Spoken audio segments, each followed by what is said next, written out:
Hey, what is going on, guys? I am Paul Ryan, your host of the Across the Cowboys podcast. This podcast is part of the Across the Board Sports podcast family. If you're new to the show, thank you for joining us. And to our regular listeners, welcome back. With me, as always, is my co-host, the tiredest co-host in the world, Mike the Pig Crum. Mike, how are you? I thought you were going to go with the most irritated co-host in the world, because I am. I'm a curmudgeon today. If I may change answers just because I'm annoyed. So yeah. I may lower grades out of how annoyed I am about the last 4 hours. So Mike, I've known you for close to, I guess it's 3 years now, and I don't think, in all of our interactions, I don't think I've ever seen you in a bad mood. You know it.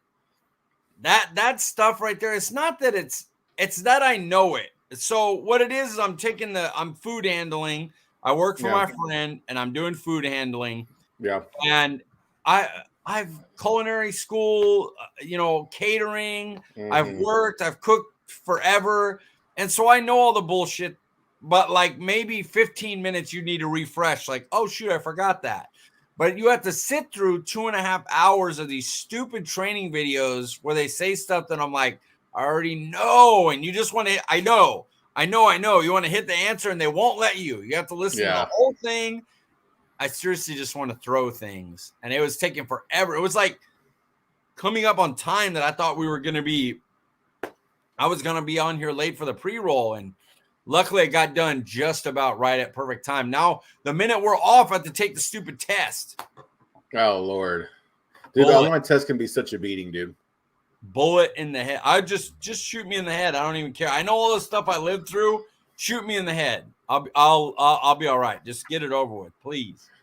Well, Mike, if you do decide to shoot yourself, where can people on Twitter say their condolences? At CD Piglet, guys. Wish me well. Guys, I'm Paul Ryan. You can find me on Twitter at Paul_Ryan15. Well, Mike, we missed last week, but, going back to our roots and going back to my personal favorite topic, it sounds like you had a good one. Talk to us about your Meatless Monday. Meatless Monday was interesting because I was on part. I had a pancake for breakfast. Yeah. For dinner, I had some scalloped potatoes and Brussels sprouts and some salmon, but that's kind of negligible with the Meatless Monday. It's more of a red meat thing. I try to do no meat, but when Amon and Matt cook for you and they send you home leftovers, you eat it, period. You just do. It could have been steak and I would have just said F you, Meatless Monday, but I may have kept it till tomorrow, but today for lunch I took Denny and me, went and saw Dog. Good movie, fun. If you like that sort of thing, you can look at Channing Tatum. If you like Channing Tatum, very hot gentleman. But afterwards, we went to Habit Burger, which is right by there. And Meatless Monday, I was like, you know what? I'm going to get me that charred portobello burger. Portobello mushroom burger. It's meaty like meat. Sounds great. Yeah. Comes to the table, it's a burger with portobello mushrooms on it.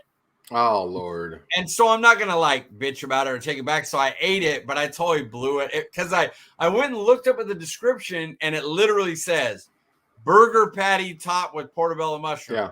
And then under that are 2 vegetarian options. That was like Impossible Burger and some other thing that I wasn't paying attention to. And I was all, God, big idiot. So I blew the Meatless Monday thing. Whatever. I don't care. I'm fat. All right. Leave me alone. I'm fat and irritated. Dude, mushroom Swiss burgers are probably my favorite, specialty burger. It's so good. The problem with it is I tried the youngster's burger, and he's like, dude, he don't even want cheese. He wants a beef, bun, and ketchup, and that's it. Oh, Lord. That backyard burger. Oh, you guys don't understand how it is to eat how I like to eat. And then to have people around that are basically just so picky eaters. Right. And it's like I can't ever go anywhere. Like I can't go. Like I literally let's say hypothetically I was asking some girl out. I would literally ask the girl I ain't even trying to go on a date. If you like good food, we could go and be cool. If anything goes from that, that's fine. We could be friends. I just want to go out and try good food, because when you Yeah. have no one to do it with, it sucks. Like, Yeah, I don't dude. want to go to this new place and get one thing or one thing. I want to get like 5 things, and I can't do Right. that going by myself. So Mhm. bring your ass along and let's get good food. And then, Yeah. the other bullshit I don't really care about. I'm old. I don't. So you like when you're kind of having that experience, you're with people or a person, and you're trying a new spot. Like, are you're getting a couple appetizers and an entree or two and a dessert, or would you prefer to get a few different just entrees? Focus on entrees. Probably wouldn't get a dessert much unless there was a specialty one that was like boom, Yeah, because every place is like cheesecake, ice cream. There would have to be some kind of specialty. It's like, oh, I got to try that, exactly. Yeah, But we would typically either go, depending on who it is in the appetite. If it's me and my brother and we're at a place he'll eat at, he's a little picky, but not too picky. mm-hmm. We'll get 2 apps, 2 entrees. Yeah. If it's with somebody that's not as big an eater, we'll probably get 3 apps. And then if there's an entree I really like, I'll get it. And then everybody can, like, I'll split with them my entree so people can try it. But that's what I like to do. Like if I could afford it, I'm not cheap, but I'm poor. I ain't got a lot of money, but I'm not cheap. If I can go to a place and afford it, I would do like the chef's table where they give you small bites of like 30 things. That's how I like to eat. Right. I'm not one for, I don't really want one entree, one app, and we try it and then that's it. Like, I want to try a bunch of literally, if I'm able to have donuts, I'll get a dozen donuts, cut a tiny piece out of each, and everybody knows it. They don't even get mad anymore. They know it's coming because I bought the damn donuts, so I'm gonna do what the hell I want with them.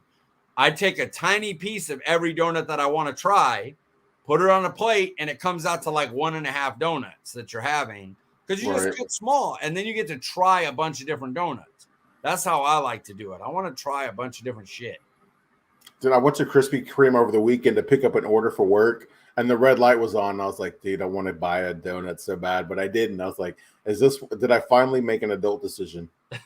I live next door to Judy's. It's so hard. Like, I feel the pain. Like, legitimately, it's adulting. Like, it is adulting. You have to be like, no, sir, I will not get these. And I've been like that for about, it sounds terrible, but for me right now, it's actually a streak. That's how bad I've been. But I've been getting Jamba Juice instead, not the ones with the ice cream in it. I get the plant, so it's not so bad. And I've been doing that to avoid getting any donut, because those donuts at Judy's, as our loyal listeners know, I freak out about. So I just keep my diabetic ass away from that. Oh, man, Caribbean Passion Jamba Juice, dude. I could drink one of those every single day. I like it's like vanilla blue sky is really great. Either one with peanut butter, but I substitute the one that has frozen yogurt for just straight bananas so that I don't have the sugar from the ice cream. And then there's another one, the watermelon breeze, who is what Muhammad likes to get. That one's good too. So yeah, Jamba Juice hey, you know what? This gives me a chance. We're going to have a new listener on here. Her name's Kiana. She used to work with me. And she's going to Fresno State now. And she was the first one to ever let me try a Jamba Juice. And I miss you. And hurry the hell up. I tried to get her to quit school so she wouldn't leave. God. True story. I'm like, do you really have to go to school? Hey, no. Hey, you want to know why she had to leave, though? Legit. I'm going to put this story on there right here, right? So I'm kind of an ass at work. I talk shit and stuff like that. So her mom comes in to the place to order food, right? First time, never met her, nothing. She's only been at the place for a little bit of time. She orders her plate. I cook it up. When it's ready, I go, order up for my future mother-in-law. Her face was stone cold. Oh, man. Stone cold. Like, no, bro. The next Monday, Kiana was like, hey, I'm going back to school. I got to leave the restaurant. Oh, Lord. My bad, guys. We lost a really good POS person because I couldn't keep my stupid mouth shut with my jokes. Woo, that was funny. Man, talk about the turn of events, Mike. Hey, stone cold. Like her mom was like, nah, bro, it ain't funny. Like at all. Like no amusement. Not a chuckle, not a no. Really? Oops. That's the Whoop. worst, dude. I felt really bad. I felt bad. I did. I was like, the next time I worked with her, I was like, my bad on that joke. That was not How cool. did she take it? She's cool. That seriously, one of the coolest human beings. Like she's not even a Cowboys fan. She just listened. I told her about the top 5 and stuff like that, and she was like, "Oh, cool, you got a listener. That sounds good." She's seriously one of the coolest humans I've ever met. Just well, well, the maturity beyond her years would amaze you, and that's I knew her for only a short period of time, but she was hella good at her job. She was doing her school thing, which is not easy to balance those things, and was just put up with me. I'm a pain in the butt to deal with at work. You guys see how I talk. Imagine that in a work environment, just did it. And then Muhammad gives me red lines. I don't even use red lines for the podcast. So you can imagine what somebody who works with me has to go through.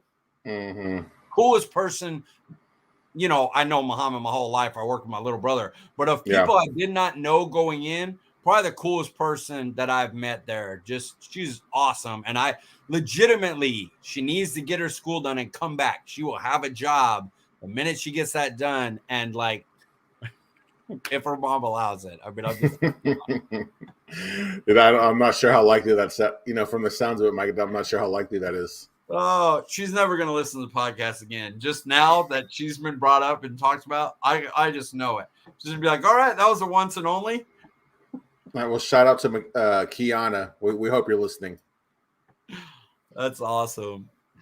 All right, well, Mike, let's move it along here. So, now that time has passed and the wound is starting to heal, we thought it would be a good idea to grade the Cowboys season, the coaching staff, and position groups. And, speaking only for myself, I think waiting a couple weeks after the season ended, gives us a better, clearer view of the season. What do you think? Yeah. You're not like pissed off or acting emotional, Right. So, yeah. Hopefully the surf safe annoyance doesn't add anything to that. But yeah, as far as it goes, it should be more like clear-headed to go, okay, let me really look over it. And you're not just like, oh, it's an F. We lost in the first round. Like, nah, you could take a full look at the season, and really judge it. I've watched the all 22 of every game. So, Oh, wow. Okay. Yeah, I'm ready. I had to do it for the Kellen Moore, for Parsons, for, so I've watched them a couple times, almost every game a couple times. Well, nice. Well, let's get right to it. When you're looking at this, we decided we'll grade every unit as a whole and also do some individual grades as well. So while we're getting started here, Mike, grade the Cowboys season as a whole, playoffs included. C- for me. Okay.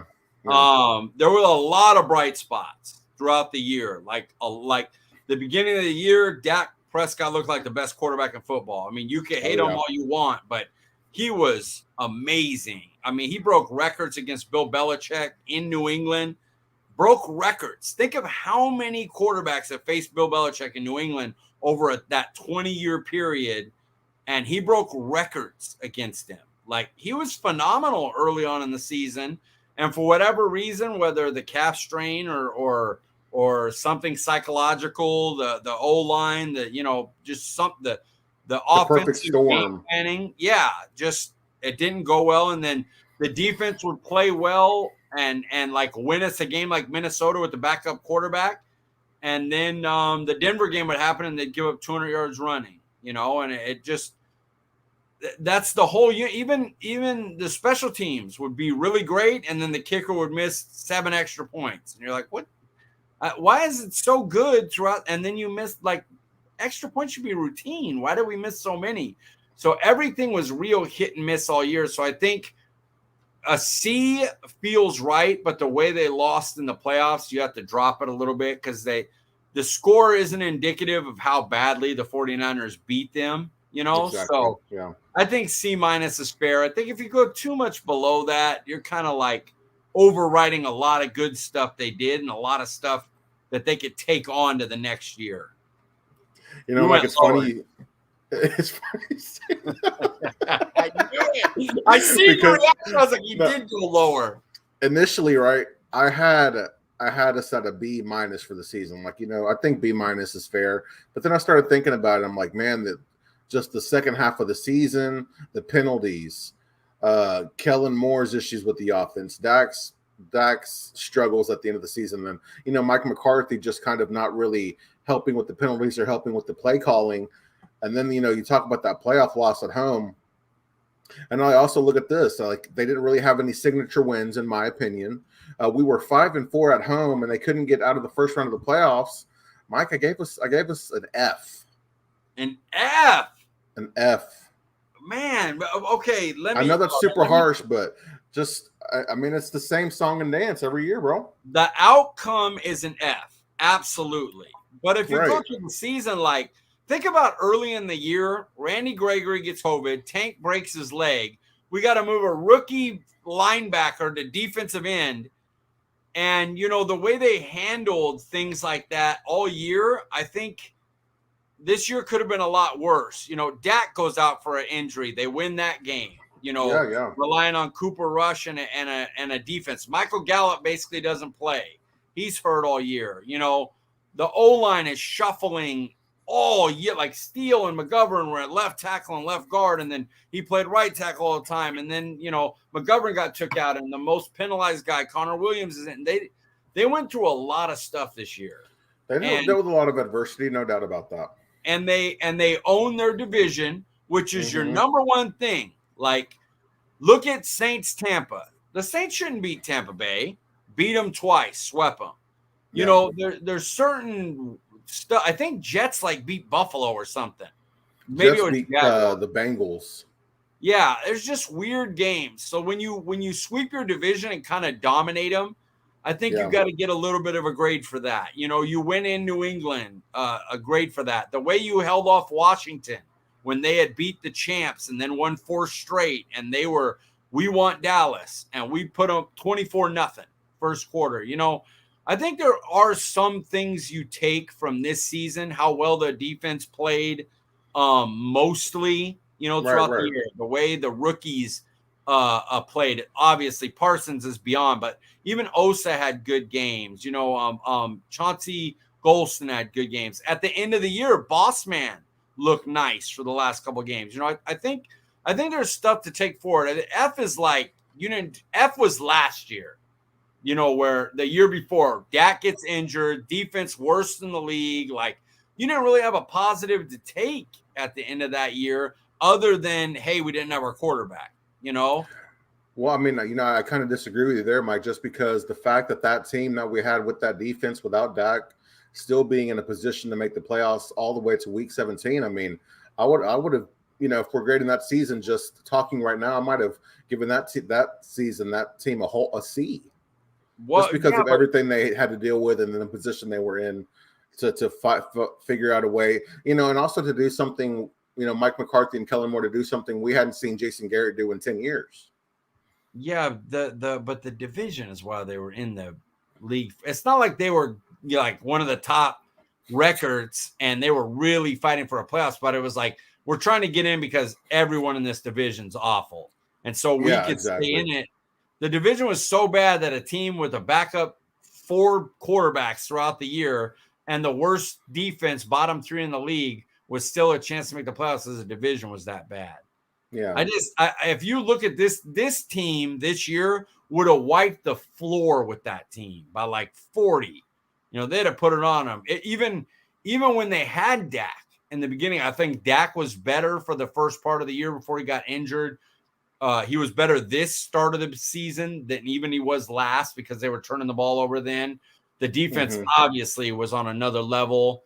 I just think this team was a lot better than last year's team. And I'm talking about going forward, like taking what we got out of this season and moving forward with it. I think you took a lot more out of this year than last year. Well, Mike, I will say this, that grade is not a trend to the show. I can promise you that. And maybe it is a little too harsh, but after I initially gave it the grade, I was looking it over and I was like, you know what, man? I mean, I just can't get that second half of the season. Regardless, I know how Dak was able to overcome some things, and the team as a whole was able to put some things together. Even when it wasn't pretty, we were still had some success. But I guess maybe it's just that first round loss is still really getting to me, I guess. I think I'd give the second half of the season would probably get a D from me. The way Mm-hmm. that, the defense played up and shut down some bad quarterbacks, but they had to step up and win some games. So that would keep it from getting an F. But other than that small thing, the second half of the season was atrocious. So, I can't complain about any really bad grades about that end of the year. It was bad. Yeah. So, Mike, grade this coaching staff as a whole. I gave him a C. So, Oh, really? Oh, wow. Yeah, here's why. They were Okay. great. I put a lot of stock in what you do to your division because that's the number one thing you got to do before anything is win the division. It's why we had a chance the really crappy year we were talking about because the division was so bad, that we kept around. Well, this time we slaughtered our division, and the coaches have a lot of credit for that because you have to prepare for these teams because they're going to see you twice. They know your stuff. So to beat them so easily as we did, basically every game, when I look around the league and see all the upsets in division all the time, that's a big thing. So they get an A+ for their division work. Everything else was penalties, outside division, how they were in big games. The other thing is how they dealt with injuries as well. So I gave them a couple of good things. They're in division, which is really important. Got an A+. I thought the way they managed injuries, because they were pretty hurt all year, was really good. I'd give that a B+. And then everything else was, like penalties is F. The way they handled some of the roster stuff, like decisions, was a F. In-game management, D at best. So I averaged it out. I probably could have gave him a C- too, but I didn't want to go back-to-back C-. But I wanted to make sure that they got the credit that they did win 12 games. Right. They did dominate their division. They did get in the playoffs, a home game in the playoffs. Yeah. So, if they handled their business, they would have got a second home game. So, I gave him a little bit of credit for the good stuff. I said C. Well, Mike, I was a little bit nicer than you are. I gave this coaching staff as a whole an A-. You look at what Dan Quinn was able to do. You also, I'm going to discuss, McCarthy here in a little bit, but and also you look at the special teams outside of some, I shouldn't say meaningless field goals, but when it mattered most, Zerline made the field goals that he was supposed to make, and of course he had a couple of missed extra points, but I felt like all in all, when you look at the 2020 team compared to the 2021 season, just with the addition of Dan Quinn, that made a big difference, and we saw the turnaround. Yeah, I'm excited to talk about Dan Quinn. I know he's coming up, so it's overall. I think they're stuffing some big games and some of their efficiency.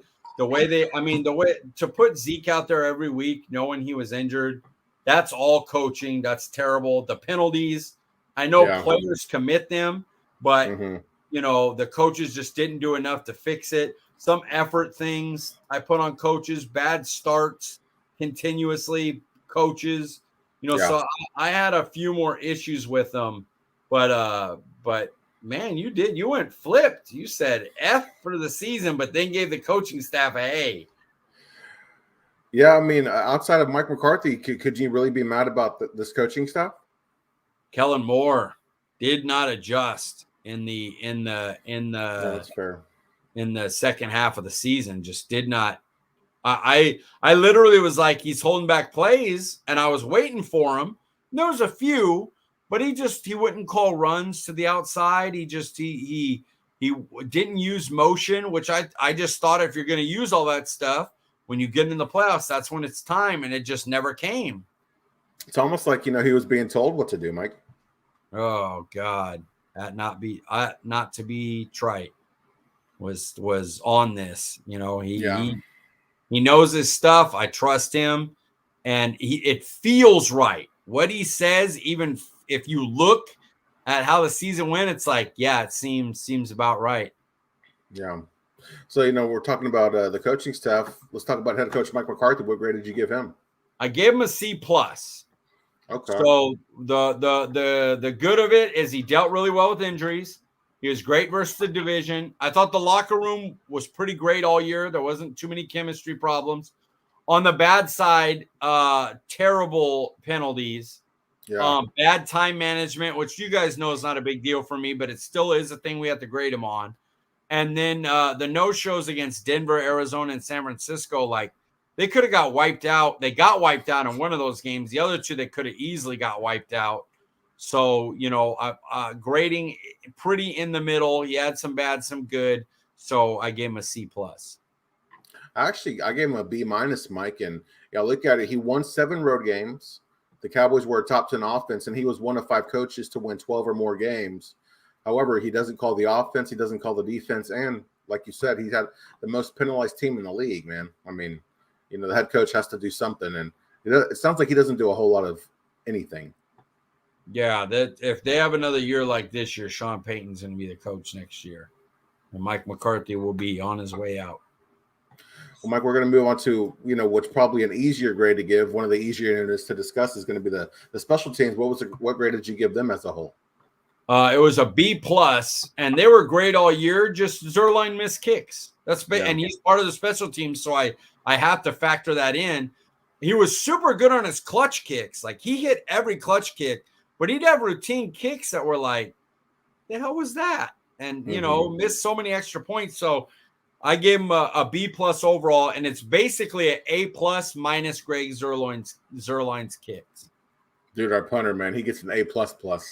Oh, that punter was great. The coverage units were excellent. They only had, even the block, they only had that one where they ran into the kicker.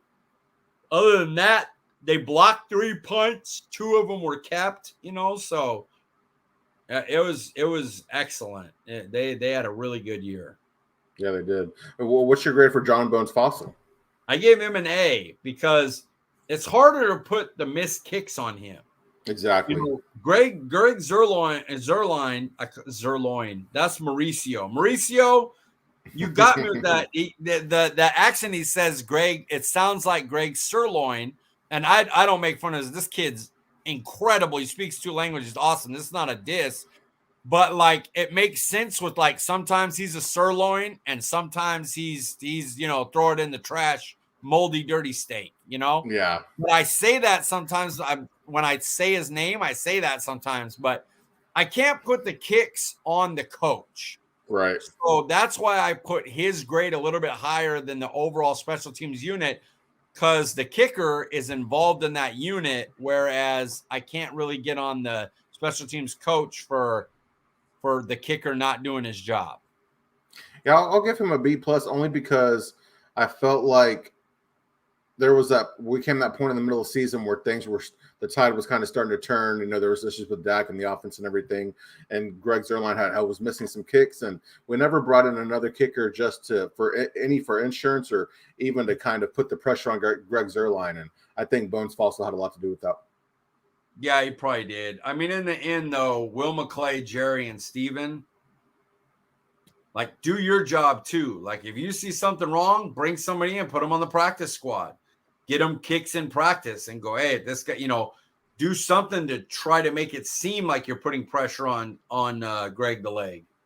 That's got to be tough, though, because when you think about when your team started off the way that they did, and then, you're trying to figure out what's going on with the offense, what's going on with Dak and stuff.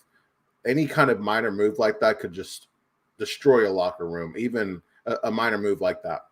Absolutely. And that may be why Greg stayed. Maybe they were just like, look, this guy, he might be a guy that's a real leader in the locker room, really well liked. It's totally possible. Absolutely. Well, let's talk about this unit, Micah. Probably the most exciting unit of the entire season, the defense. What was your grade for them as a whole? I gave it a B+. I really wanted to get up into the A range. Yeah. The 2 reasons I couldn't give it an A. One, they were still inefficient versus the run.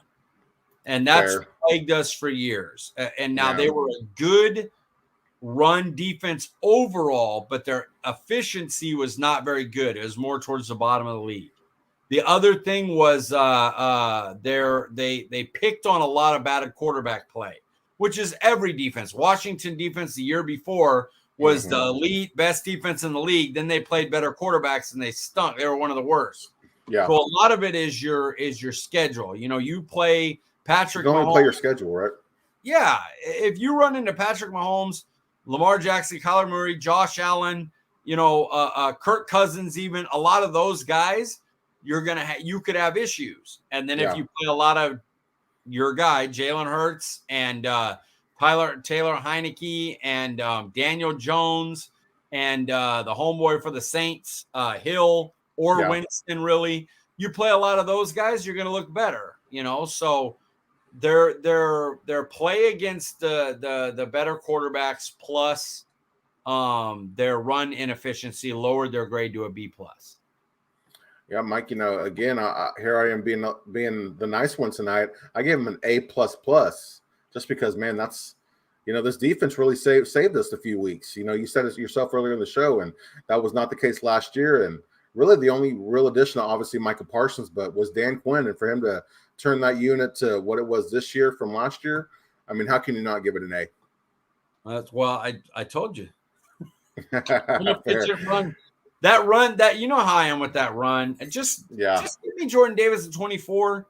I really don't care if he plays 30 plays. I don't, because I want a guy that's elite. It's not, hey, what do we do to get this Dallas Cowboys team better? Add Jordan Davis. That's what you do. That's how you get this Dallas Cowboys team. And it's a way to build around Micah Parsons. You put Jordan Davis in there to play first and second downs. Let's go, because Parsons is just going to be able to fly everywhere. So you think just taking a 2-down grinder with the 24th overall pick, it's worth it? All day. That guy, all day. Now, there's going to be other guys where I'll consider, like Daxton Hill. Will they consider a safety? I don't know either, but I would consider him. If a guy like Stingley dropped for some reason, of course, you consider him.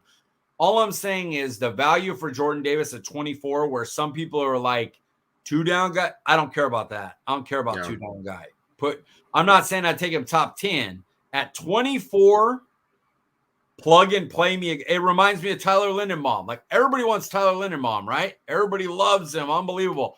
Okay, well, he's limited. He's small. When Hargrave gets over him at nose tackle or bigger D tackles, they can they can get to him. They could cause a problem. He's a center. It's not a very valuable position. You don't take them really. Like, you can knock holes in that, but everybody wants to jump on that. Yeah. But like weakness-wise, run defense, one tackle run defense is more of a weakness than Biadasz was. Biadasz was bad. You could upgrade. But we won 12 games and we're the number one offense in the league with Biadasz all year at center. How were we efficiency running the ball? Run against, they were 23rd or 24th in the league. And they got killed in all the games they got blown out. It was teams running on them. So give me Jordan Davis all day at 24. Yeah, you kind of at that spot where when you look at our defensive line, you ignore the position. You're like, what does he add to this defensive line that was already pretty stout? He's kind of like the missing link, Yeah, well, there was times where Micah Parsons could only play defensive end. I think he played 37 snaps for one. So you wouldn't take Micah Parsons at defensive end if he can only play 37. Right. Like, come on, guys, insane. Yeah. Jordan Davis does something at an elite level, and you would be getting that at 24. Sign it. Hey, sign me up for that, sir. All day. All right, Mike, we've talked a lot about this man, Dan Quinn. What's your grade for him? A+. Absolutely. This is the one that you can't deny. He took a team that was dead in the water the year before. They added a rookie that had to move from linebacker to defensive end. They added guys like Watkins, Christian. What is the DT's name? That's my exact point. Was it Watkins? Christian Watkins? No, that's Christian Watson. That's my draft player. That's my whole point. They took the guy from the Texans that was from Clemson, whose name I'm blanking on. They took him, brought him over from the Texans. Brent Urban for part of the season, who I love. Keanu Neal. They just Jerron Curse, KZ. They brought these guys over that are, Jerron Curse wasn't supposed to be an impact player. He was supposed to be a special teamer. And he comes in and they find this unique position for him where he can play like a hybrid linebacker that eliminates tight ends and plays the run and blitzes occasionally. And he was just so spectacular. And he got players to play above their head. Like, do I think Micah Parsons is an all-pro just because he was Micah Parsons? Or do I think Dan Quinn had a lot to do with that? I absolutely believe Dan Quinn had a lot to do with that. Mm-hmm. And then you look at, there was a time when Tank, Armstrong, and Gregory were all out. And it was basically Micah Parsons at defensive end. And we were still getting a pass rush. That's game planning. That's knowing the opponent and how to attack them. Like, Dan Quinn was phenomenal. I'm so excited he's going to be back next year. Absolutely. I couldn't agree more. We don't have to get too much into this one, Mike, because it's easily an A+ for me as well. Yeah. It's that if you're not giving Dan Quinn an A+, you grade way too hard. Yeah, you're salty. So, okay, what about this defensive line? What was your grade for them? I gave them a B-. I thought they were a tad overrated this year. Like people put a little bit too much on them. Like, Urban got hurt. He was good at stopping the run while he was in there. Osa was a rookie, so he had his flashes and then kind of died off. Gregory got a little. Dorrance Armstrong was kind of matching Gregory by the end of the year, and then Tank was injured all year, and Basham didn't do a lot. He was fine. I like having him. He's a good rotational player, but with Tank out, he didn't make any noise. And when you move Parsons away and put him at linebacker, they were okay. And then they were inefficient versus the run. Yeah. So, I still gave them a B-, but off and on. No standouts. Yeah. Inefficient run defense. Like there was tough. There was, not great things. Now they played really well through injury. Like that defense was decimated by injury. Yeah. And they showed up every week and gave it a go, except for like 2 games. So, I gave him a B-. I think that's a fair grade for that unit. Yeah, I gave him a B+. And some of the brighter spots this year were Osa Ziggy-Duwa, who we weren't expecting much from as a 3rd-round guy. We thought Neville Gallimore was going to be the primary starter, but he stepped in and filled that void quite nicely early in the season. And like you said, Chauncey Golston too. I mean, he was. He had some impact plays as well, but he tailed off at the end of the year as well. But overall, they played well as a unit, but just no superstars on that line. I don't think anybody had double-digit sacks. Tank was it was nice to see him come back and be effective, but he wasn't that great even in the playoff game, I don't think. No, he made some plays in the run game. I'm not going to kill him. I love Tank, but yeah. Yeah, no, I'm not killing him. I'm just saying like I said earlier, nobody stood out. Just if he could just be healthy. Just give me 13 games, and I would be ecstatic for Tank. Yeah, it was nice to see Randy Gregory stay healthy for most of the year. Yeah, I'm interested to see if they bring him back. I don't know why. I just have this feeling that while I don't believe they'll restructure Zeke or Tank, I think they may restructure Martin, restructure Cooper, and really try to go get Gallup, Gregory, Curse, Malik Hooker, and maybe one of LVE or Neal. Pair that with a depth signing or two, maybe one of Watkins or Urban, and then replenish with the draft and go make another run at it. I really think that's going to be a plan this year. I'd be really upset if we lost both Tank and Amari, and we didn't bring back Gregory at least. Yeah, I don't think that I don't know why, but I just don't think that's going to be a thing. I don't think I can't see cutting an Amari Cooper when restructuring him gets you 12.5 compared to 16, but you get the player for an extra $3.5 million. You get Amari Cooper, and then he's still young. Like he's not 34, where you're like, "What do you want to bring him back next year?" Yeah, I want to bring him back next year. He's going to be what, 30? Yeah. If that, he may only 29 maybe. So yeah, I think they do a better job of running it back, and I think in the offseason we're going to be a little bit more like, oh wow, they spent money on Gregory, they spent money on Gallup, they spent money on Curse, they spent money to bring in Hooker. Where even if they're not break the bank deals, we'll be like, hey, we didn't expect them to bring back all those guys. Right. Yeah. Okay, Mike. So here we're going to talk about the linebackers. What was your grade for that unit? Okay, ready? This is the way I'm going to do it. I'm giving them an A. Yeah. The only reason they don't get an A+ is because LVE and Neal were on that unit when we had to go 3 linebackers. When we went 2 linebackers, it was Curse and Parsons. You can call Curse whatever you want to call him. Oh, he's a safety. He played linebacker most of the year. That's what he played. Yeah. So that's what I'm grading. Those 2 were awesome. One was an All-Pro. He got 5 Defensive Player of the Year awards. He was the unanimous Defensive Rookie of the Year. He won overall Rookie of the Year, even over Jamar Chase. A++. Jerron Curse, leader, defensive leader, erased tight ends all year long. Was good versus the run. Was good blitzing. Caused turnovers. Excellent. So I give the linebackers an A, and it should be an A+, but they had to play other linebackers occasionally, and that dropped the grade. Yeah, and you think about LVE being able to stay healthy for this year as well, and he had some games where he was a difference maker as well. So I can't argue there with the A grade. What about you, sir? What'd you grade him? So I gave him actually a B, but reason being is I wasn't thinking about Curse being a linebacker. Of course, I know he played linebacker, but I was just thinking about Curse being a player. You know what I mean? So yeah. I wasn't thinking about him as a secondary piece or linebacker. I was just thinking about Curse being a really good player. So adding him to linebackers, easily giving the linebacker group an A. Yeah, I agree. All right, so let's talk about the secondary, Mike. Well, what's your grade there? This was probably my toughest one. I gave him a B. Obviously, Diggs is an A+. Don't believe all the yardage. But the guy got you 11 interceptions. He had games where he shut down Justin Jefferson, Mike Evans, Terry McLaurin.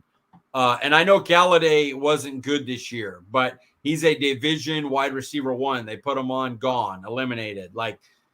He shut people down. You shut down Justin Jefferson, that's elite status. So he was an A+.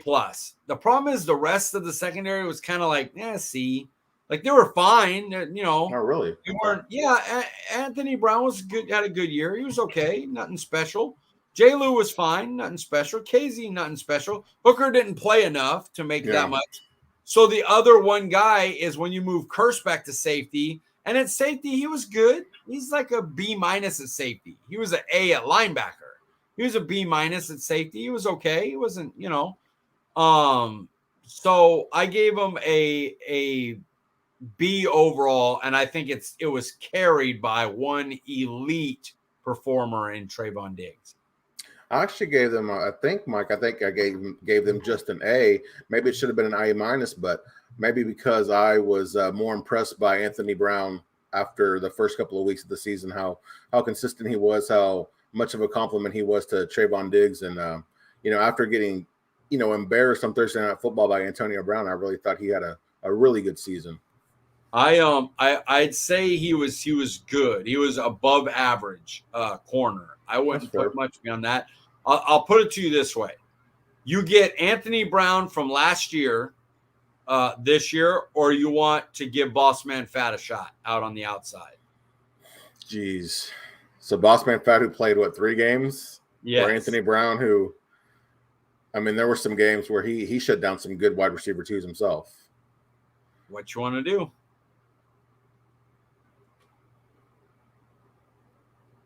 Lord, I think with this defense, I probably want to give Anthony Brown one more year. Wow. All right. Well, then up his grade. Too much unknown for me, for Joseph, is what the reason. If that is how you feel Brown played well enough to keep his $5 million and start over Bossman, then yeah, I would give the Dallas secondary an A. I don't believe that. I'd rather get Kelvin Joseph out there. I think Anthony Brown is a fine number 2 corner. Yeah, not bad at all, but I just think he's not bad. And I think Kelvin Joseph has a chance to be really, really good, and I don't think Anthony Brown could be really, really good. The thought of cutting Anthony Brown for $5 million, I don't like that idea at all, because I don't know what other corner with that played as well as CK could we get for $5 million. Do you think? Well, to be honest, I'm okay with cutting him because I know we need to cut money, and five mil is a lot to go towards the other people. I just think the people you could get with that 5 may impact more. But I honestly, Anthony Brown's fine. I just think Kelvin Joseph's going to be better. And then if you look at the rotation, like Jordan Lewis becomes your slot, he's okay there. He'll be fine. He was basically that last year because Anthony Brown's on outside. Can you bring back Hooker with the money you save? Probably from that 5. Can Reggie Robinson get in and he's got the size and the movement skill to be good in that defense. Does he get a shot to get in there? So Nashawn Wright, who you use the top 100 pick on, does he get no playing time? Yeah. So, that's just, for me, that's how I look at it. I look at, how good could our secondary be with Anthony Brown as your 2, and then Kelvin Joseph as like your 2B, or even your really elite 3? It could be good. The question is, did you have enough money to bring back Malik Hooker then? Could you bring back Jaron Curse? Because Anthony Brown's making $5 million. And $5 million will probably get you 1.5 of that. Fair enough. All right, so Michael, when looking at these individual grades, was there a player not named Diggs or Parsons that got an A or higher? Jaron Curse at linebacker. Eliminated tight ends, great team leader, second best linebacker on the team, minus Parsons. He was fantastic. So that was my A. Yeah, I tried to get him an A, and I got like a B+. I don't know why I didn't give him an A. Maybe I was salty or something when I was grading it, but he was definitely deserving, the most deserving of anybody on defense outside of Parsons and Diggs for an A. You hate him. Whatever. If he comes back, I'm serious. I might even consider getting a jersey of Curse, knowing that he might only be here for 1 more year. Can I tell you one thing that makes me nervous? I don't think he can live up to expectation if he comes back. He had go ahead. No, was last season a mirage or what? I don't think it was a mirage. I think even if he played well, and maybe even played better, but the expectation and the money will be at a level that if somebody gets on him a couple times, it's going to be like, oh, like you said, 1-hit wonder. We shouldn't have paid that guy. So I just think it's going to be tough for him to live up to those expectations next year. They're kind of unfair expectations. Yeah, I understand that he's been in the league for a few years, and the fact that he played as well as he did, it's surprising. That's not something that happens often, but I feel like if we do bring him back, we'll have some pieces on defense to upgrade that unit. So, even if he might not have that good of a season, or it plays a little bit down than what he did last year, that he'd still probably have a pretty good season. I'm good with it. I agree with you. I'm good with it. What did you give anybody on defense an F? I don't believe I did. Let me look. No F. LVE and Neal got the lowest scores. I think Bossman and Bohanna were incomplete. They just didn't get enough time. Yeah. LVE and Neal were poor, both very poor at linebacker. As a reason why neither of them played in nickel really. You just couldn't count on them out there. So they would be the closest to Fs, but I gave no Fs. I didn't think anybody was that bad. Yeah, same here, Mike. The defense was solid all year, and multiple players contributed when we needed them. No one deserves an F, in my opinion, either. I agree. So, looking at the offense, Mike, as looking at that unit, what's your grade for them as a whole?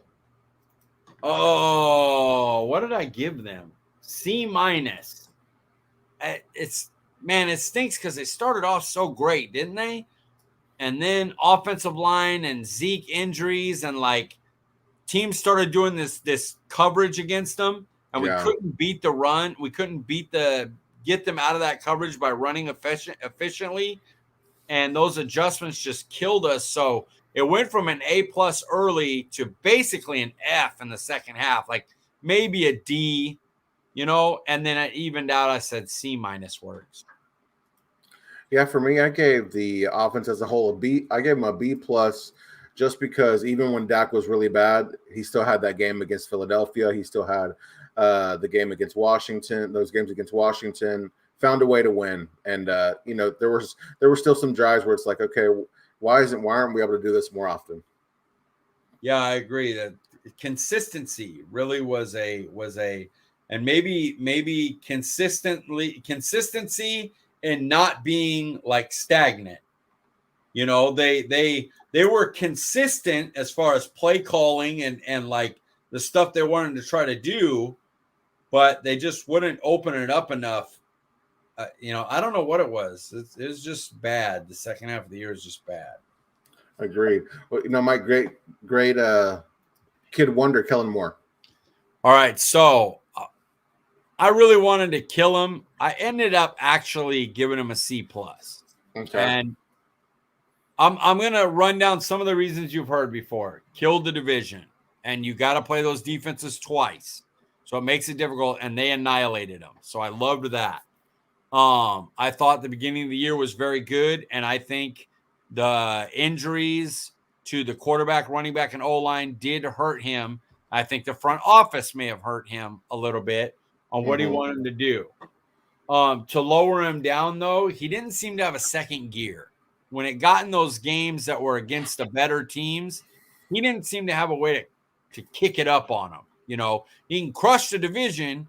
He'd do special plays and crazy stuff against the division. When it was time to play Arizona, with the 1 seed on the line, a dud. So he wasn't great versus the better teams. So I gave him a C+. For me, I actually gave same exact grade, Mike. Kellen Moore C+ for all the reasons that you said, because those big games he couldn't figure things out, not being able to beat a defense that looked pretty effective even against Patrick Mahomes, and I think there was another player, another quarterback in the playoffs that couldn't beat it either. But it's just, man, not making any adjustments is bothersome. Yeah, that's the main issue is they seem to keep getting beat every week by the same stuff. And that's right. a good thing. But what about the O-line, Mike? What grade did you give them? I gave them a D. They were definitely the worst on the team for me as far as position group. The most penalties, they just had way too many penalties. They were inefficient in the run game. They weren't great pass blockers. 22 pressures in that Niners game, and Nick Bosa was out at halftime. That's gross. That's so bad. So I give him a D, and it honestly, there's one person that elevates the pick up from a D, really. I assume that's Mr. Zach Martin. Yep. If you take Zach Martin off this team, that O-line's an F city. Yeah. Actually, I mean, I was looking at the O-line as a whole, Mike, and for majority of the season, looking at the injuries they dealt with, looking at how they overcame Lyle Collins' suspension, even doing the shuffling, I actually gave them an A as a whole. An A for the O-line? Well, I mean, for what was at least 12 games that they were at least a top 10 unit, Mike. Man, you couldn't run against 6 defenders. Like, they just got no push.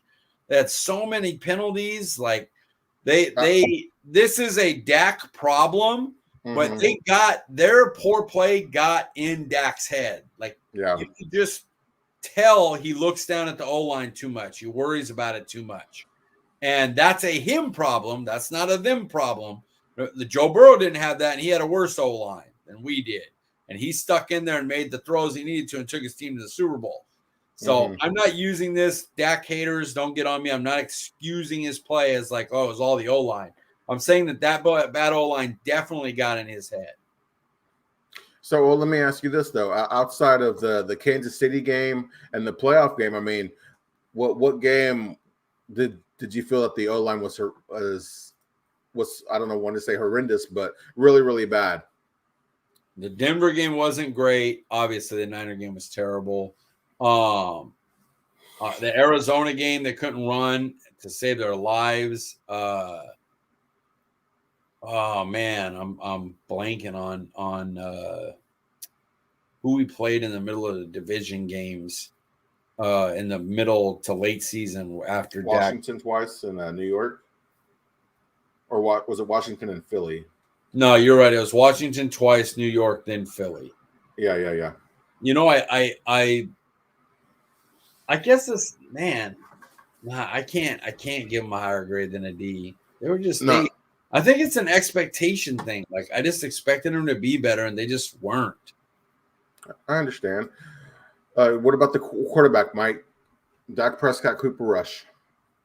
B- overall for the grade to the QB, elite through the Mm-hmm. New England game, A++ through the New England game, highest rated player up to that point, even if you had all year of Parsons, was Dak Prescott, New England.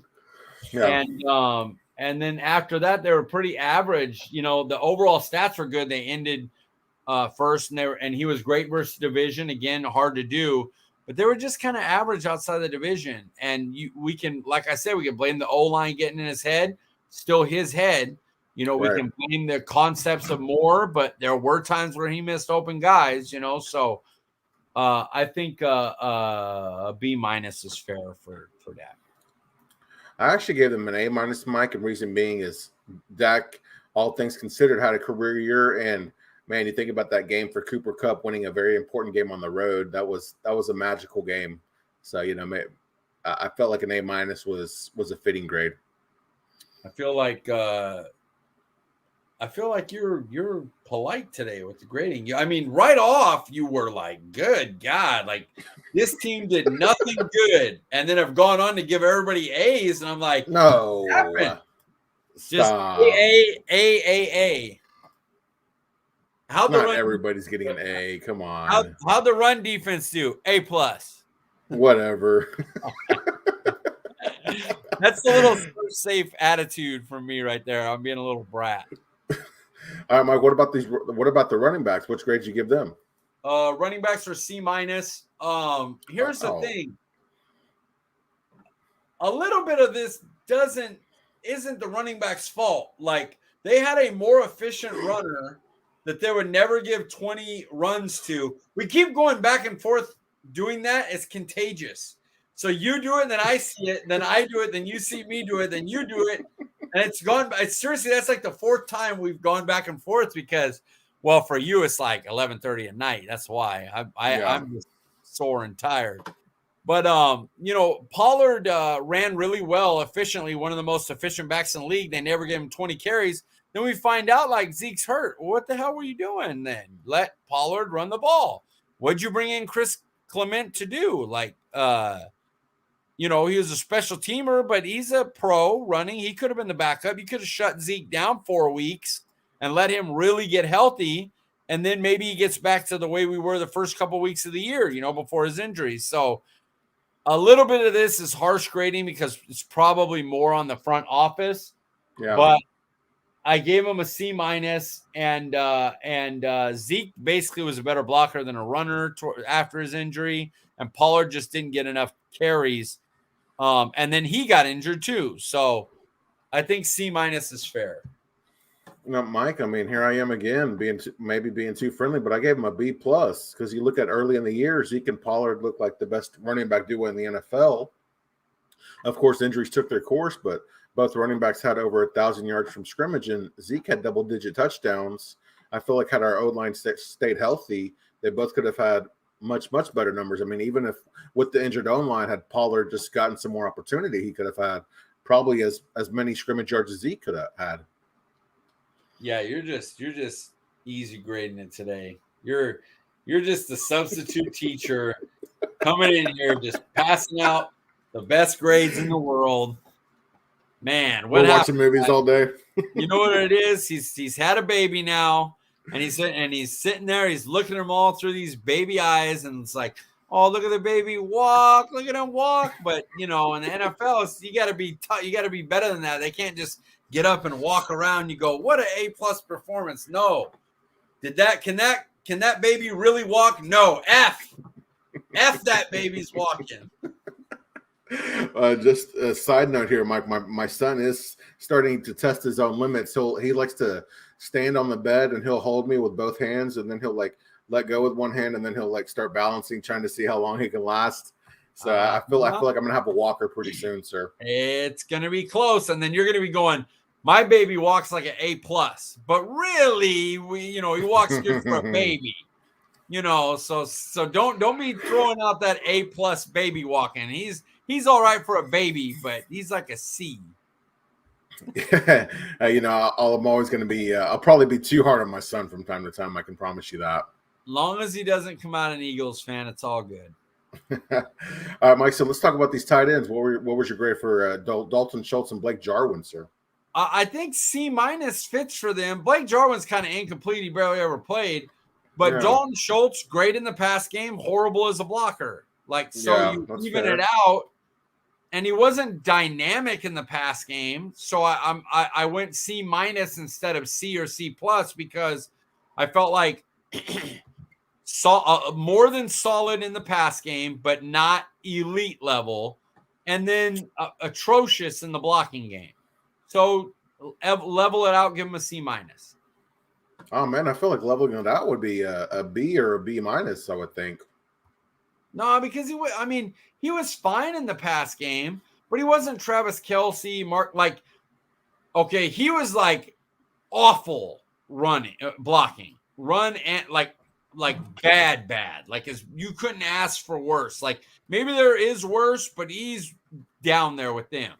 Then in the passing game, he's kind of like below the elite status guys, like maybe a 2 levels below.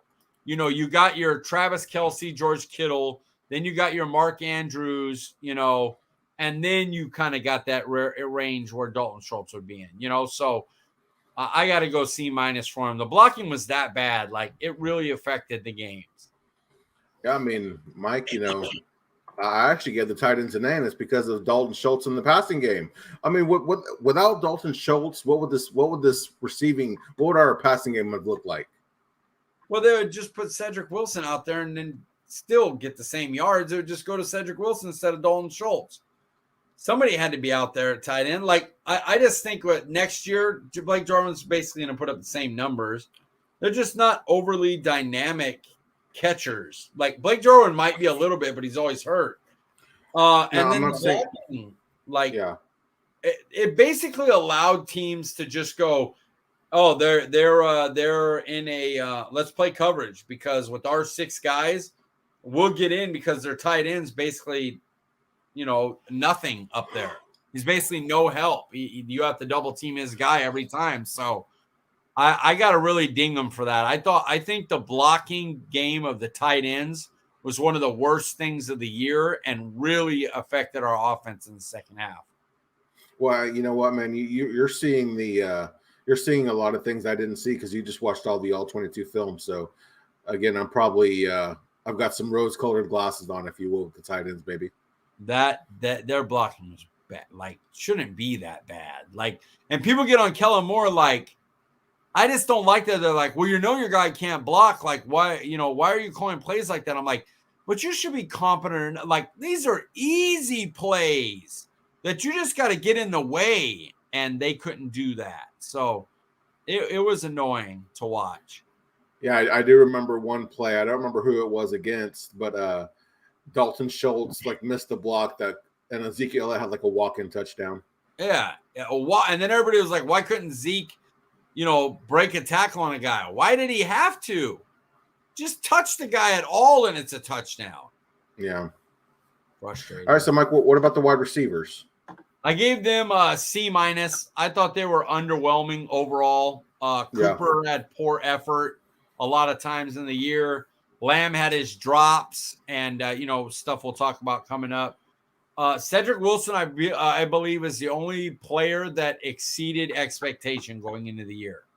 I think if you look at what we thought everybody was going to do and then put up what they did, I think Cedric Wilson is the only one that went above. And so that's why I had to give him such a low grade. I honestly wanted to give him a D, but, we did have the number one offense. Like, they put in some stuff towards that, but it wasn't a good year for them.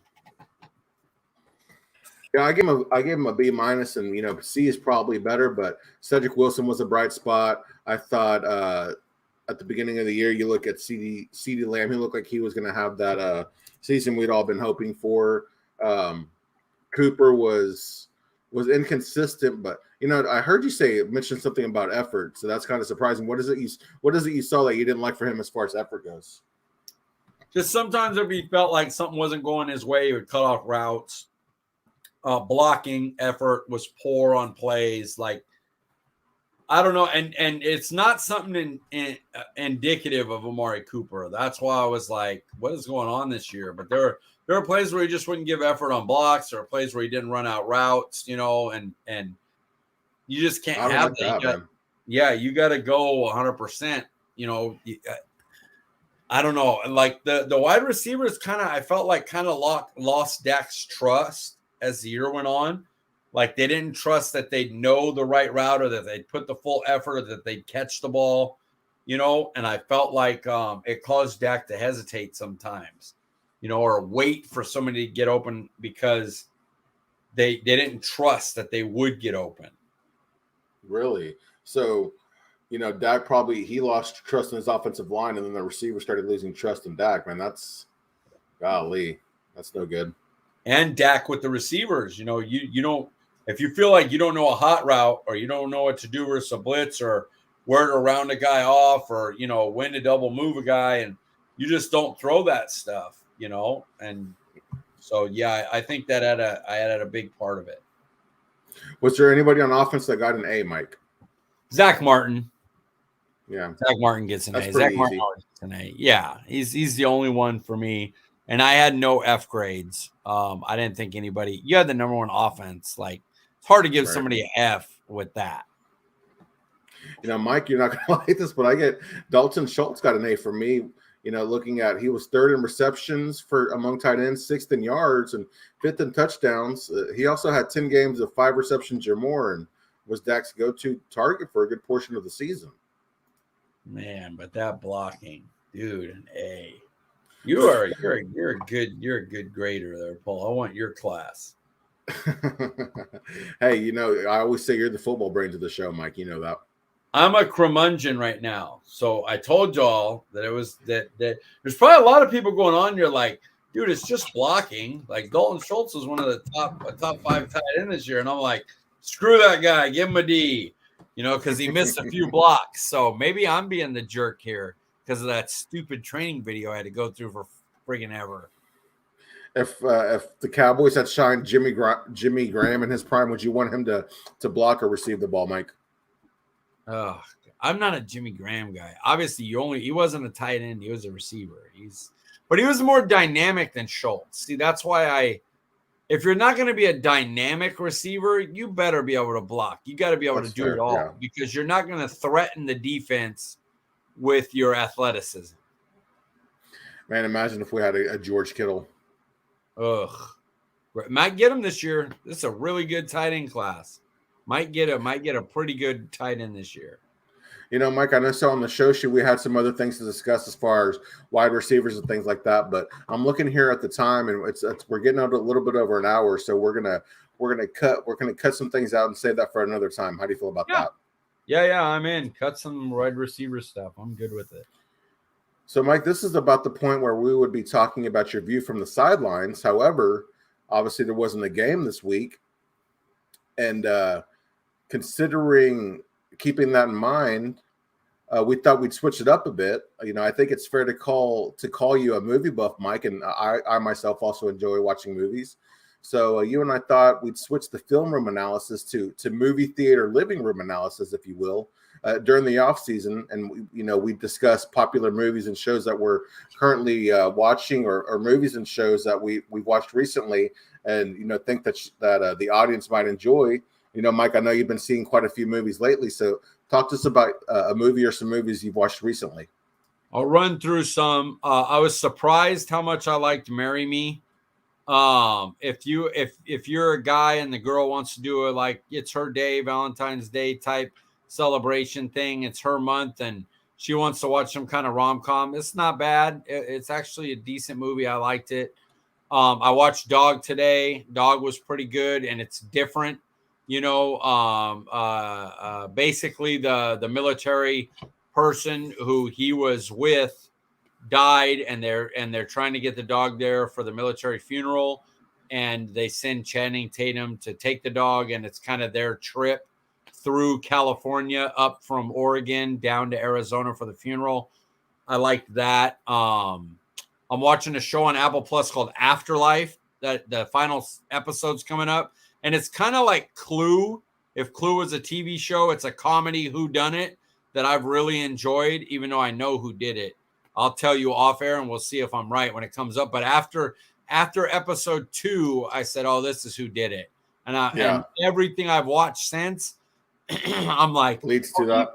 Yeah, I'm like, oh, he found the panic room. Well, how did he, oh, he just so happens to know to accidentally find it, So it's like, I was picking up on little clues like that.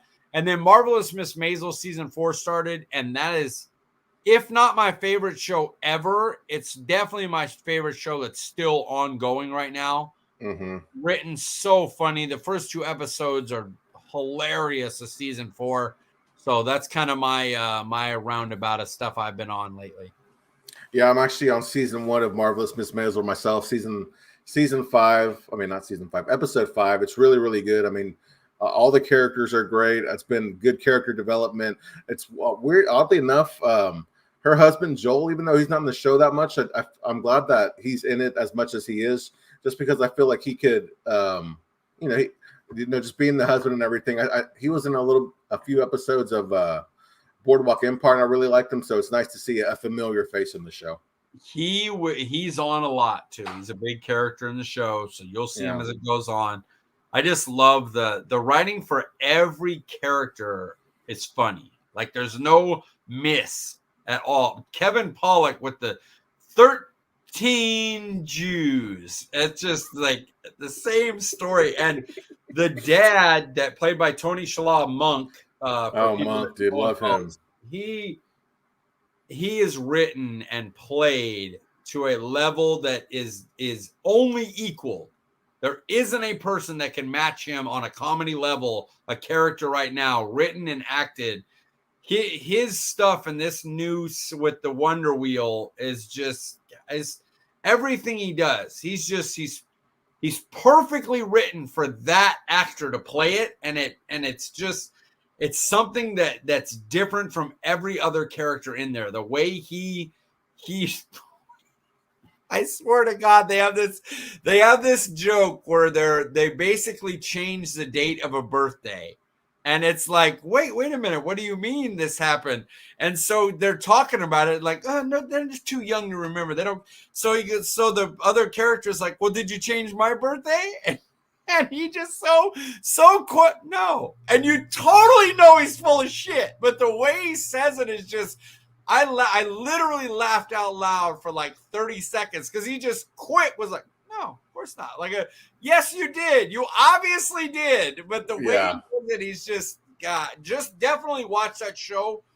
I had, from my dad to my brother to my best friend to me, I have not seen a person not watch that show and love it. Not just like, oh, this is cool. We're talking like, love the show. So I couldn't recommend it higher. It's great because you see what's Monk's name, actual name? Tony Shalhoub, I think is how you say it. Monk. Well, I see him and I instantly think of Monk, but then I see him on the show. I'm like, dude, this is perfect. It's just wait, dude. It goes like that too. And they man, they just the writers just whatever they did before, I bet was really good because this group, there's no way you nail every character so well every episode, all for now a 4th season without just being exceptional. Like I think This Is Us has maybe the second best writers in all of TV, and even they have episodes and some like some characters that kind of like, okay, we've been through this before, and Marvelous Miss Maisel just is it's just written to 100 every time. It's like they hit a home run every at bat they're up. It's crazy. Yeah, speaking of writers, Mike, I finally got a chance last week to, I believe it was last week, I finished Ozark, the newest season. And, I didn't realize that I noticed this season that every episode had a different writer. And it's like, how the heck could they possibly do that? Because every episode is phenomenal, but it's a different person writing it every time. I think what it is they give the base storyline from the lead writer, and then the directors of the episode, have their writing and stuff like that, and the writers kind of go from there. Take the base and the idea of the director, and then write in how the flow of the story that they're given, how it's written dialogue wise to get them through that episode. There's only one thing, if I'm nitpicking about the Ozark season 4, that I didn't like or agree with the way that they went about it. But other than that, again, just another phenomenal season. It's a great show. My main concern with this is I don't like the breakup stuff. Like, I understand they're making their money and advertising stuff like that, but I'm like, man, you're like, I'm trying to see what happened. Like, this is the last season. I'm trying to see it. And they did it for 3 parts for Walking Dead. I'm like, come on, y'all. And then movies after that. So it's like, once I know a show's ending, I want to see the end. Let's go. Is Walking Dead officially over? Yes, it is ending.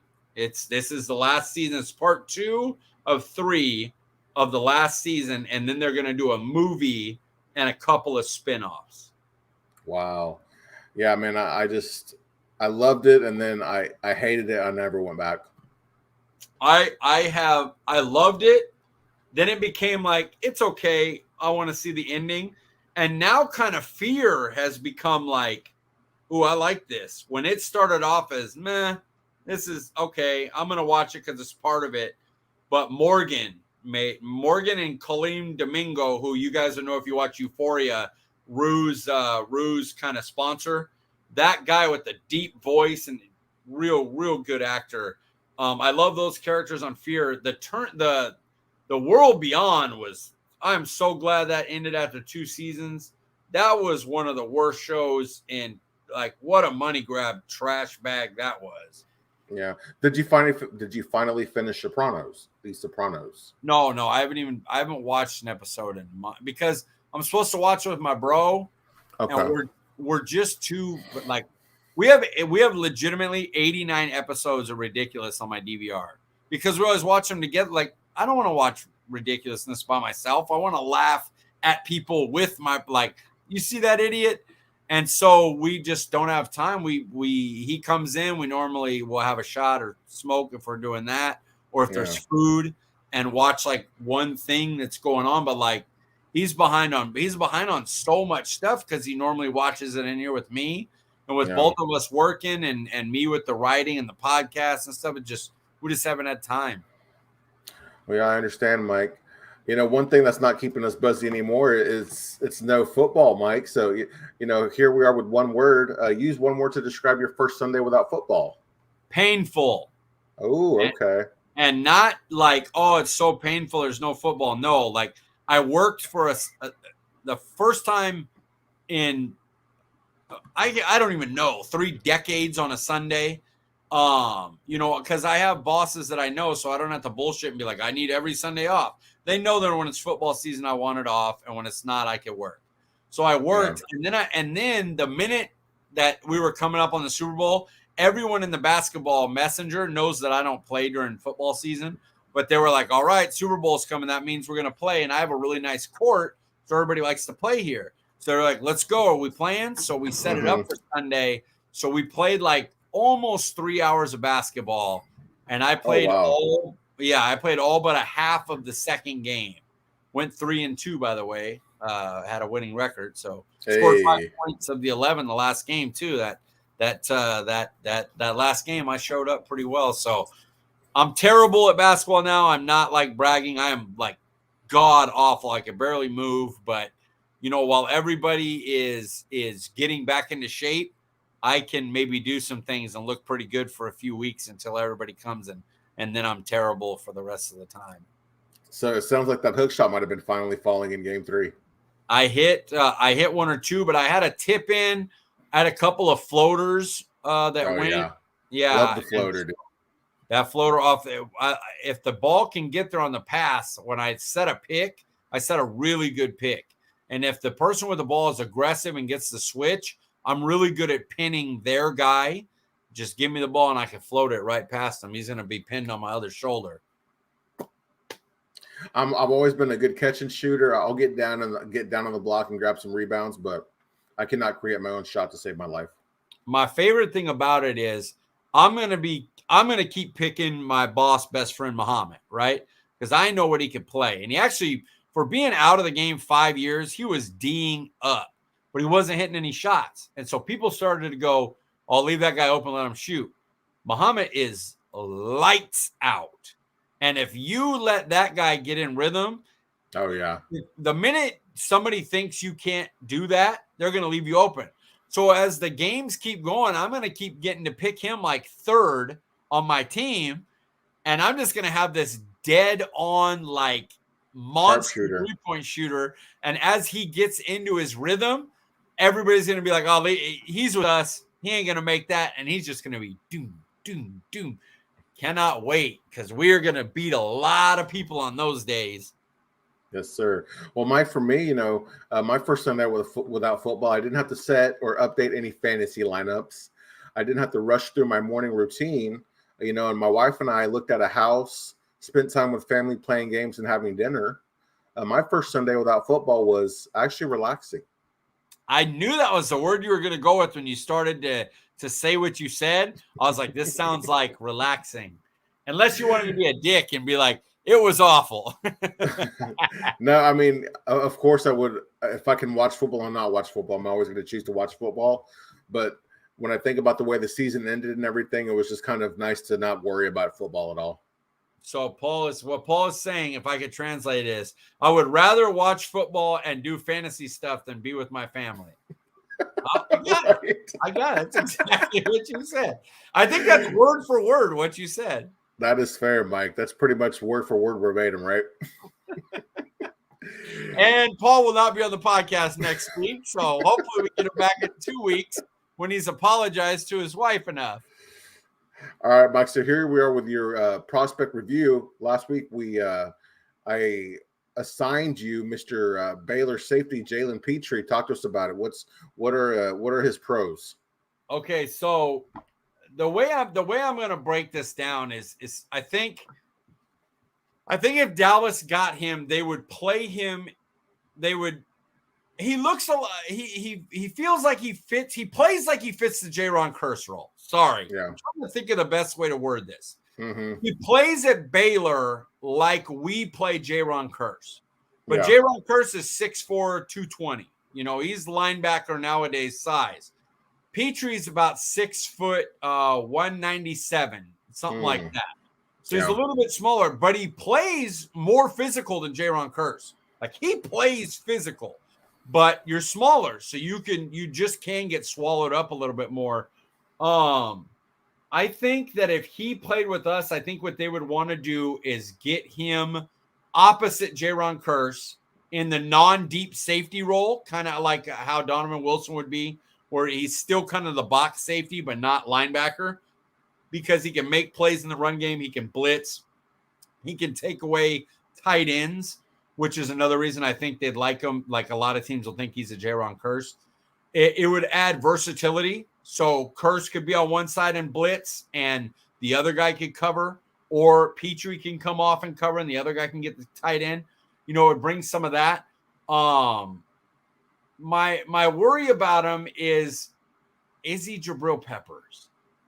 Is he physical and a good run playing guy, but not quite enough in coverage to really be great in the NFL? And that's what I felt Jabril Peppers is. Like he's dynamic, he's athletic, he's a hitter. He'll make some tackles for loss and some really special plays. And then he'll also get beat a lot in the game. Like he gives too much coverage. He's not a man guy you want against wide receivers. He's dynamic enough, but he's got some learning to do, and you don't know if he's going to be able to adapt to that well. Personally, I would like to get him, but it's because I trust Dan Quinn to look Yeah. at it and go, okay, I can put him in the right spots to make plays. Would I like him on any team? No, because he feels a little bit like a tweener. Like if he was Jaron Curse's size, give him to me. He's going to play big nickel. If he was a little bit better in coverage, give him to me. I'll play him straight safety. But because he's in between that, you got to get the right defensive coach in the right system. I think I would be very happy if Dallas got him. So as a Dallas podcast, I like him, but as a all around, he would make me a little nervous. So, just for conversation's sake, where's a spot that you would not like to see Petrie out? That you don't think he would be successful is what I mean. Well, and in places where he has to play the role like a Seattle, if he was a Jamal Adams role, Giants, the Jarrell Peppers role, I feel like he fits more on specific teams that can play a safety in the box, but they don't have to be the linebacker. And that's a rare spot. Like San Diego can kind of do that. I think the Rams could do that. Maybe Kansas City can do that, although I think it'd be a big downgrade from the coverage of Mathau, how he does it. So specific teams he'll go to, and that's why I think he'll fall to the mid-second round, because he has the ability to be a first rounder, but he's a tweener enough to be a third rounder. So I think somewhere in the second round, the right team will go, no, we'll snatch him up. He'll make plays for us. Is he a day one contributor if he's drafted by the Cowboys? Yes. For Dan Quinn, yes. He has the size and the length that Dan Quinn likes. I think in a pinch, he could play the Jaron Curse role if Jaron Curse went down. I don't think you want to do that all the time, especially against teams like, say, the Colts or the Rams or like heavier run teams. I think he can get swallowed up. He's a big hitter. He's, like I said, I'd take him. If you're just talking about making a physical play, I think he's more physical than the 6'4", 220-pound Jaron Curse. He's a real thumper, but he's still small and he's not overly dynamic. So there's going to be teams that are like, I don't know what I can do with them. Okay, so is he a realistic target for the Cowboys? You mentioned day 2 draft capital, so. At 56, now here's the thing. Dallas doesn't draft safeties early. This is the year that I'm pretty convinced that that's going to change. I think Daxton Hill, Petrie, Brisker could be at 24 or 56 if they fell. So I'm going to say yes. But for people listening that go, no, he ain't going to drop they won't drop the safety.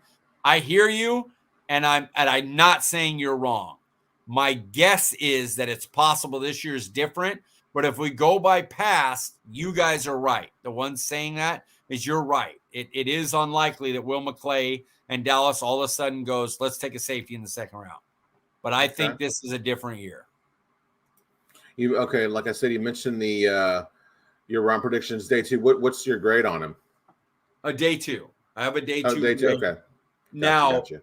Depending on there's a day 3 grade for some, a day 2 grade for others. So specific teams, I may want to wait. And then if he falls to me the way a Jabril Cox or a CeeDee Lamb fell, and you're just like, well, come on, we got to get him. If he's there for, a team at the 12th pick of the third round, well, shit, scoop him up.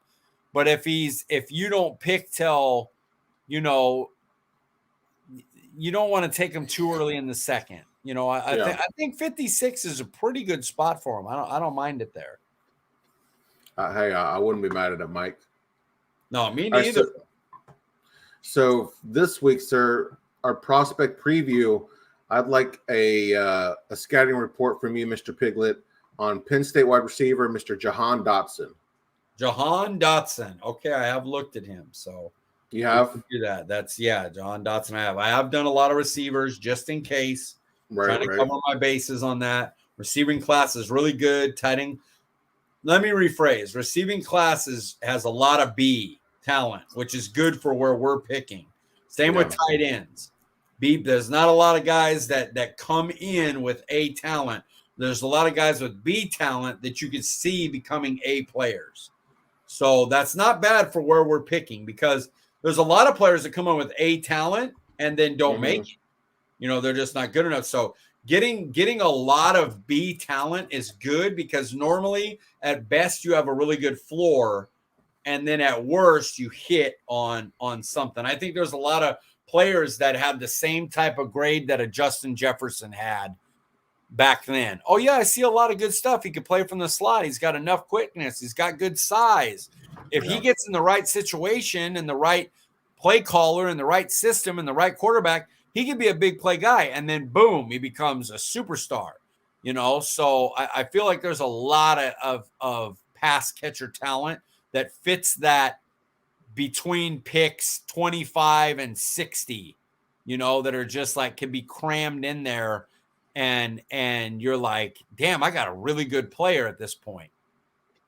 From what I'm hearing, the common theme seems to be there's no real superstars outside of maybe Garrett Wilson.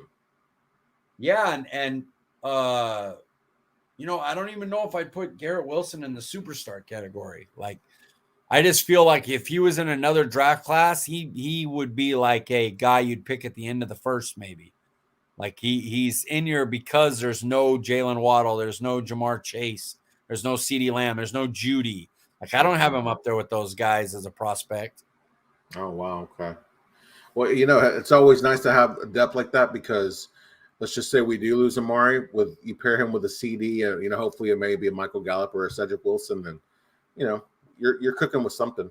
Give me John Mechie the third at the 56th pick, and watch me scream happy screams.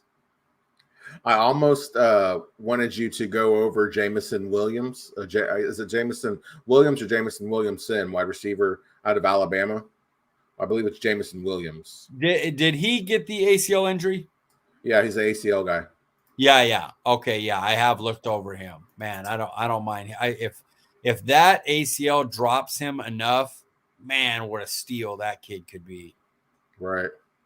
Because I was reading over his profile, and I'm like, man, if we were to lose Gallup, let's just say we restructured Amari and we did lose Gallup. I mean, I feel like he could slide right into that Gallup role. I agree. He could, once he's healthy. He's got to get back, get the clean barrel of health. But yeah, he's a go-get-it guy. He's a 9 guy. He definitely can do that. Well, Mike, man, as always, man, I enjoyed the conversation tonight. While we're getting you out of here, remind the people they can find you on Twitter. At CD Piglet, guys. You know what it is. Letter C, letter D, Piglet. Nice and easy. Guys, I'm Paul Ryan. You can find me on Twitter at Paul_Ryan15. We appreciate you joining us, and we'll see you guys next week. Bye, Kiana. Later, Kiana.